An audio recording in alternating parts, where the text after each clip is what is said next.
Hi everyone, I'm Alicia Long, I'm a photographer, graphic designer, and a baker.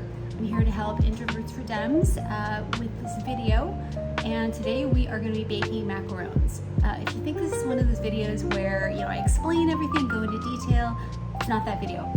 You're just going to watch. We don't have time for that because we're trying to save democracy. For reals, guys. So like Michelle Obama says, let's do something. The recipe I'm using is based off of Broma Bakery's white chocolate pistachio macarons, and I just don't use the pistachio or the food coloring, so you can find that on their website, or I think maybe Kristen's going to put that in the notes. We're also going to be making a balsamic caramel Swiss meringue buttercream. Yep, you're going to learn how to make Swiss meringue buttercream, and this is just the bomb. So let's get to it. First things first, you're going to want to preheat your oven to around 305, 310. I know I don't have a digital one, but if you do, you're lucky. The other thing is, I really love to have, where is it? A digital thermometer inside my oven. Not digital thermometer, just a thermometer, so that way I can tell what the temperature is. And right now it looks like we're right about 300. Perfect. So I'm going to need 100 grams of egg whites. How many is 100 grams of eggs? I don't know. We're going to crack them right now, and then we're going to weigh them on the scale. Okay, so I've separated my eggs. You see there's like a little tiny little spot. That's actually okay because it just comes from the eggs. That is not either a shell or a yolk, but you want to make sure you get your shells and your yolks out. Okay, now we're going to weigh them. So I have my bowl on my digital scale. Turn that on, and I like to use grams because it is a more accurate and smaller measurement. So what we want to do is we want to do 100 grams of egg whites. Oh, we went over. Okay, that's okay. So now, grab a spoon. We're just going to spoon out some of our egg whites.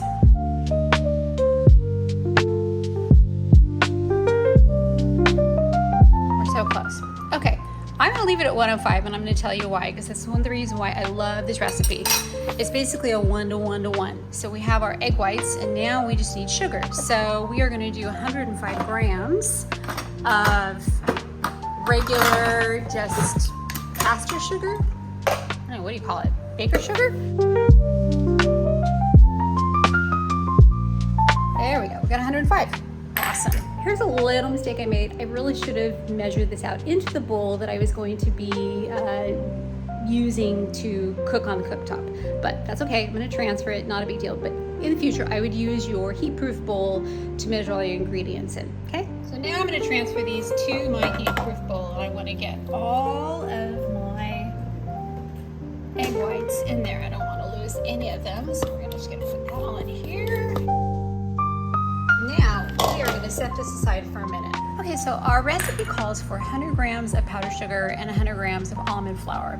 But you'll see why we're going to need a little bit more than that, because we're going to be sifting it and processing it, and we won't get, we need exactly basically 200 grams of that mixture, if that makes sense. So I'm going to start measuring that out. Probably going to do about, let's see, about 125 grams of powdered sugar. This part doesn't need to be accurate. I can do 130, that's fine. But they need to be equal. So with that, got the Bob's Red Mill super fine. You want to get super fine almond flour. 131, that's fine. I'm gonna mix this around just a little bit. And then I'm going to do something that seems kind of odd, but we are going to pop this in the freezer. Now I'm waiting for that mixture to get cold. Time for a water break. Our next step is that we're going to pulse the mixture of almond flour and powdered sugar in a food processor. Okay, first I'm going to tell you why we put that in the freezer. Almonds are a nut. And so if they're too warm, we're basically going to be turning it into almond butter. So it will affect the end result of your macaron. So that's why we put it in the freezer for about 10-15 minutes or so, as long as you can wait. All right, we're going to pulse. And that's about it. Okay, the next step is that we need to put this mixture through a drum sifter. Okay, it just looks like this. over a bowl. And we can start by just doing a general sift like this. It's pretty good. Looks like we got a lot. And then you take the back of like a spoon or whatever and just force it through so you can get as much of this. But you see, this is why we did the 130 grams and 130 grams, because we're not going to get all of this through. It's just the bits and pieces are too big. So I'm going to do my best to get as much of this as I can through. I remeasured again and we're at 201. So this is great. We're going to set that aside. So the next step is we're going to be making a Swiss meringue. You are going to need a pan or a pot with water in it as a double boiler, your egg and sugar mixture, a whisk, kind of a heat-proof spoon, and then I use I guess it's a laser thermometer. This is just like a construction one, but I love it because then I don't know, I just love it. So that's what we're gonna do next. So we're gonna put this over our double boiler. I'm gonna turn it on high heat. And we're going to stir continuously until all of the sugar is dissolved and until it comes to a temperature of about 155. So essentially what we need to do is we need to, I guess, pasteurize or cook the eggs but not cook them, if that makes sense. Kind of see this foam we got going on here, and then now I am going to occasionally check on our temperature. Alright, we're at 121. We've got a little ways to go. A few moments later. Yay, we're at 151. I'm going to be pouring my mixture into my mixer attached with a whisk attachment.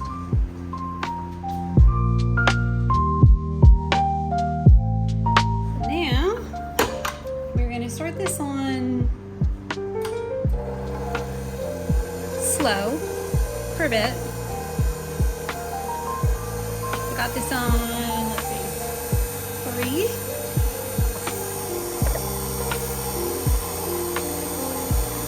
This is where the magic happens. It's time for a little taste test. Yum. My mom used to give me like the mixer or the spoon for a little, what she called it. So I forgot a step, which happens, and now I've got to wash my whisk because I licked it. But that's okay because we have to add vanilla and a little pinch of salt. So I'm gonna go wash my whisk and we're gonna just mix this up really fast. We are gonna add a tablespoon of good vanilla. I use the Nielsen Massey, the Madagascar. This stuff is really expensive, but it is the bomb, okay? And we're gonna do a little, just a smidge of salt. All right, let's mix this up now. And I remembered what my mom called it. She called it a lollipop. Yum. Okay, it is now time for the macaronage, which is a very fancy way of saying how we're going to be mixing our almond and powdered sugar mixture with our Swiss meringue. We're going to add this in thirds. So I've got my bowl of this mixture and I'm going to add just a little bit at a time. And what I'm going to do is I'm going to be folding this in. And folding just basically means you go around a circle, cut through, around a circle, cut through.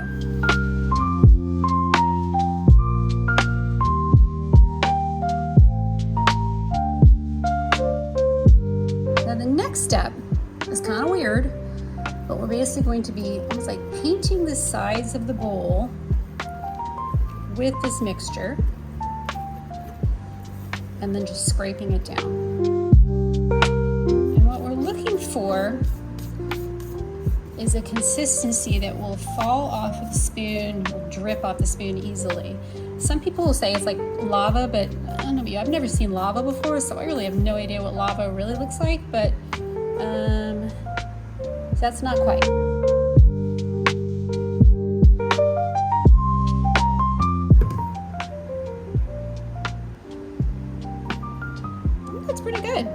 So now it's time to put this in a piping bag. So I've got a 16-inch piping bag fit with a, I don't know, like a 1-inch tip. And I put a little bit of Press and Seal on the bottom so that when I put my batter, my mixture in here, it wouldn't seep out. So now I'm just gonna pop this in my piping bag. This is another good moment to check to see if your mixture is, and see, that's pretty darn good.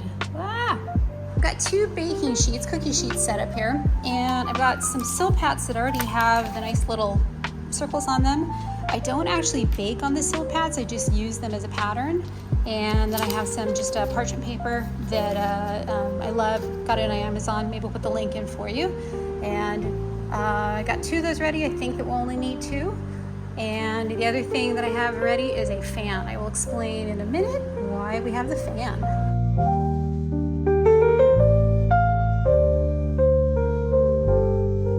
Next step is to let these rest for about 15-20 minutes while they develop a little skin on the top.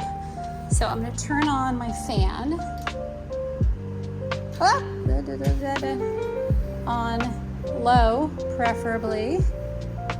Actually, let me turn this sucker around so this doesn't flip on me. There we go. Okay. And I'm going to leave those there, and I'll come back and we'll do the little touch test to see when they're ready. My first group of macaron shells are ready to go in the oven, and you know when they're ready when you just barely touch it and it's no longer sticky. That's the key. If it still is kind of tacky, then it's not ready. So I'm popping these in the oven for 6 minutes. I'll start my timer. And there they are, ready to go. We're gonna be rotating our tray halfway through. Sometimes I've noticed that it takes 6 minutes, sometimes it's 5 minutes, but we'll start with 6 and we may adjust the second half after. Oh, we got nice feet on the bottom. We're gonna rotate the pan carefully. And we're gonna do another 6 minutes. What I'm watching for right now, or really smelling for, is that if I am smelling my macarons like a good smell, which is called the Maillard reaction, they're overdone. So that's what I want to be sure of. I'm going to keep checking on the oven to make sure that they are just maybe lightly browned, but not dark brown. If they're dark brown at all, I've overcooked them and they won't taste very good. So I've decided to take the macarons out at about a minute early because I think that they seem done. They smell kind of done. You can see they're barely just a light pale. That is exactly where we want them. So for the next batch, I will be baking them for 11 minutes and not 12 minutes. I'm going to slide these off carefully onto a cooling rack. We don't want them to bake anymore. And they're looking really good. Look at those feet. They're beautiful. So another thing you can do is just slide them off on your countertop. The cold of the countertop will help them release a little better. So now that they're not straight out of the oven, I'm just putting them on my countertop, let them cool here, and hopefully we can just pop them off. So I thought about the schedule and everything and how we're definitely in a rush, and I don't think I'm gonna have time to make the balsamic caramel Swiss meringue buttercream, which I know sounds awesome. So instead, I'm gonna make a very simple ganache filling for them, which is only 2 ingredients. And so we're gonna make that. I have some heavy cream and some chocolate chips, dark chocolate chips. So I'll be making that. And once our shells are cool, we'll be filling them. Okay, our macarons are out of the oven. They're cooling, and we are gonna make our ganache. So it's really just a 1-to-1 ratio, super easy. We're just gonna use 8 ounces of heavy whipping cream and 8 ounces of chocolate. Any chocolate you wanna use, I prefer dark chocolate. And we're just gonna pop this into a oven-proof, heat-proof, microwave-proof, I guess. I had to pause because I was having some trouble opening these things up. So Rockview, can you improve that a little bit? Because this thing took a lot of effort. All right. I'm gonna pop this in here.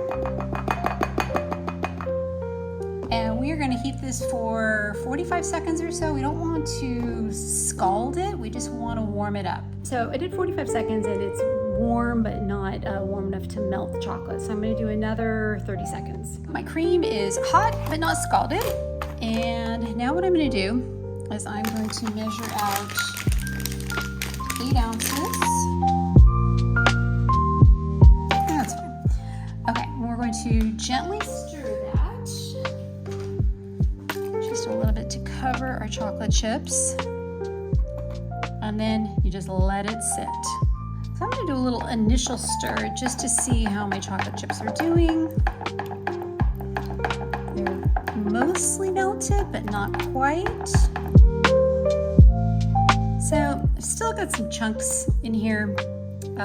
So I think I'm gonna pop this in the microwave for like 30 seconds, maybe even just 20 seconds, just to get it a little more melted. So that was the trick. That was it. So now my ganache is smooth. It's glossy without any lumps. And I'm gonna pop this in the refrigerator for about 10 minutes, just as is, because we need it to be pipeable. To speed this up even more, a little trick I learned in a class, and what it is, you take a rimmed baking sheet, cover it with plastic wrap.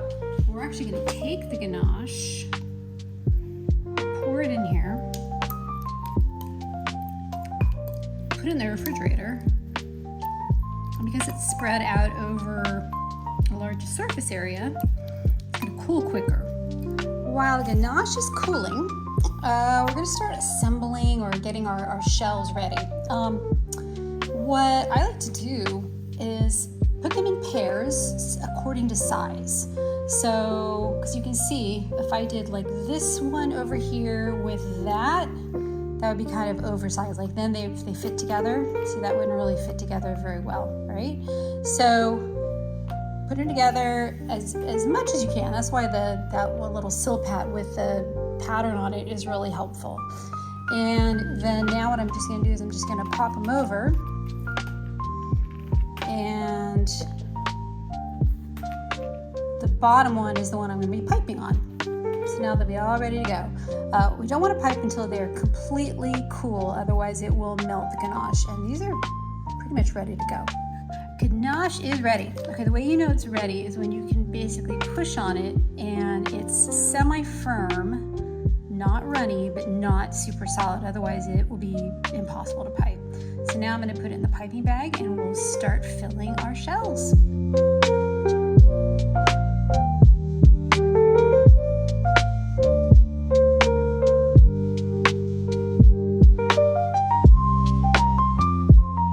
So now I bet you're wondering, how do they taste? Okay, we're gonna try one. First we're going to break it apart because I want to see the inside. Oh yeah, look at that. Let's see.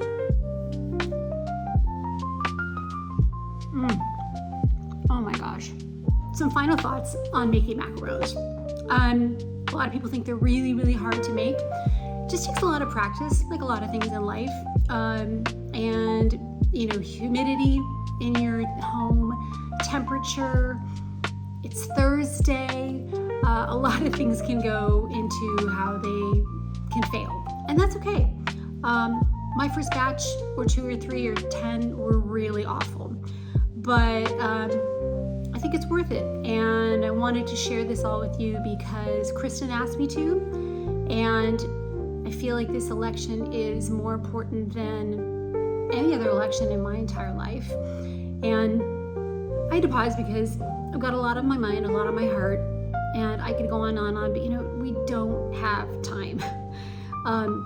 That was part of the reason why I didn't want to over talk this baking adventure that you've been on with me. But all I'll say is that before Kamala accepted the nomination, I was feeling very down and very depressed about our country, about being an American, and I'm finally feeling hopeful for one of the first times. I've been working with Kristen on her project. I'm working with Creatives for Harris, and I got involved in what my skill set was and what my passions are. So I would encourage everyone to, even in the smallest way, even if it is literally you just register and you vote, please do that. maybe grab one other person and do that. If we all did that, I think we'd move the needle, and we have to move the needle. I do this for my daughter, who's 24. I do this for my nieces. I do this for my friends. I do this for LGBTQ community, and for everyone, because we need a unified, loving, joyful country. So thanks for coming along on this adventure, and let's win this in November, okay? Bye.